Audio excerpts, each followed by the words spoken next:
সব খরচ খরচা দিয়ে 7,500 টাকা লাগবে। এমন এমন কাগজ চাইবো, ঠিক আছে? এই কাগজ করতেই আপনার 2,000 টাকা খরচ হয়ে যাবে।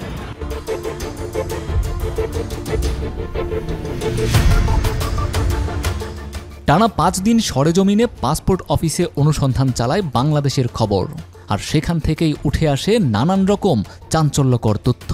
পাসপোর্টের কার্যালয় ঘিরে রয়েছে 25 থেকে 30টি কম্পিউটারের দোকান, আর এই দোকানগুলো থেকেই শুরু হয় একটি চক্রের নানান রকমের প্রতারণা। ফাঁদে ফেলে সেবা প্রার্থীদের থেকে টাকা হাতিয়ে নেওয়াই তাদের প্রধান উদ্দেশ্য। আর সাধারণ মানুষ সেই ফাঁদে পা দিয়ে প্রতিনিয়ত প্রতারণার শিকার হচ্ছে। দালাল নামে খ্যাত এইসব লোক সেবা প্রার্থীদের নানা ভুল ধরিয়ে দিয়ে তাদের কোনো এক দোকানে যেতে এক প্রকার বাধ্য করে, আর সেখানেই দালালদের নানান অতিরঞ্জিত কথা শুনে এক প্রকার বাধ্য হয়ে সেই দালালের মাধ্যমেই পাসপোর্ট করতে আগ্রহী হয়। বাংলাদেশের খবর এখানে চেষ্টা করেছিল ভুক্তভোগীদের সাক্ষাৎকার নেবার, তবে দালাল ও অফিসারদের সিন্ডিকেট থাকার কারণে ক্যামেরার সামনে কথা বলতে রাজি হয়নি তারা। দালাল ছাড়াও কম্পিউটারের দোকানদারদের মাধ্যমেও অতিরিক্ত ফি দিয়ে পাসপোর্ট অফিসের ভেতরে ভোগান্তি ছাড়াই পাসপোর্ট করতে পারে। এই পদ্ধতিটি অবশ্য ভিন্ন। পাসপোর্ট অফিসের নিচ থেকে ওপরতলা পর্যন্ত প্রায় প্রত্যেকটা কর্মচারী ও কর্মকর্তার নিজস্ব চ্যানেল দেওয়া থাকে।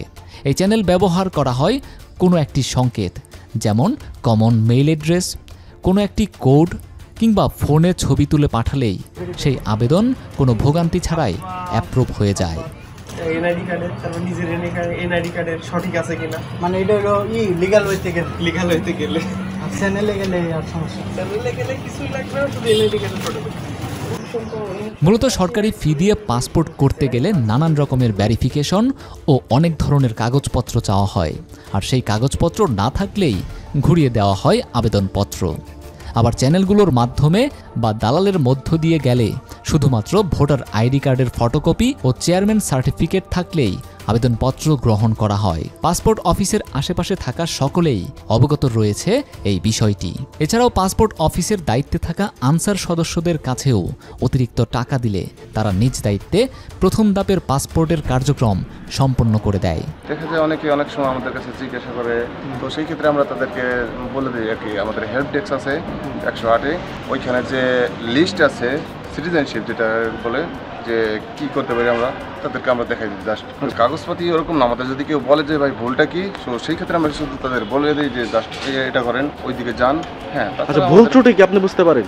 না, ভুল ত্রুটি আমাদের আইসা জিজ্ঞাসা করে যখন, যে এইভাবে কাগজ উল্টাই পাল্টাই দেখায়, মানে বলতেছে যে ভাই এই সমস্যাটা বা এইখানে কি লেখা লাগবে। নাম পরিচয় গোপন করে পাসপোর্ট অফিসের বাইরে অবস্থিত কিছু কম্পিউটারের দোকানদারদের সাথে কথা বললে তারা জানান 10 বছর সব খরচ খরচা দিয়ে 7,500 টাকা লাগবে। মনে করেন যে এমন এমন কাগজ চাইবো, মনে করেন যে ঠিক আছে, এই কাগজ করতেই আপনার 2,000 টাকা খরচ হয়ে যাবে। দালালদের এই চক্রের বিষয়ে মানিকগঞ্জ আঞ্চলিক পাসপোর্ট অফিসের সহকারী পরিচালক অরূপরতন চাকির সাথে কথা বলতে চান বাংলাদেশের খবরের সাংবাদিক, তবে বিষয়টি তিনি দেখবেন বলে আর কোনো মন্তব্য করেননি। আমার একটা বক্তব্য বললে ভালো হইতো ভাই। আমাদের সুযোগ দেন, সুযোগ তো দেব, মানে আমার বোঝা লাগবে না। ধরেন যে আপনি যেটা বললেন, আমি জিনিসটা গুরুত্ব দিয়েই নিলাম। আচ্ছা, ঠিক আছে, নাহলে বসায় তেমন আপনাকে আমি ব্যবহার করতে পারতাম, কারোর সাথে কোনো বিরোধ নেই। আপনার সাথে আপনি ধরেন, আপনি তো কখনো আমাকে দেখিনি, না আপনার সাথে দেখা হয়েছে এর আগে? না, আমি পাসপোর্ট অফিসেও আসি না। ঠিক আছে, এটা জাস্ট আপনি বলছেন, আমি ইয়েতেই নিলাম যে আসলে প্রবলেমটা কোথায়, দেখে আমি যা ব্যবস্থা ছোট করে ওই যে এইটুকুই, মানে ছোট করে বলে দিলে বিষয়টা, এতটুকু ইয়ে করা উচিত।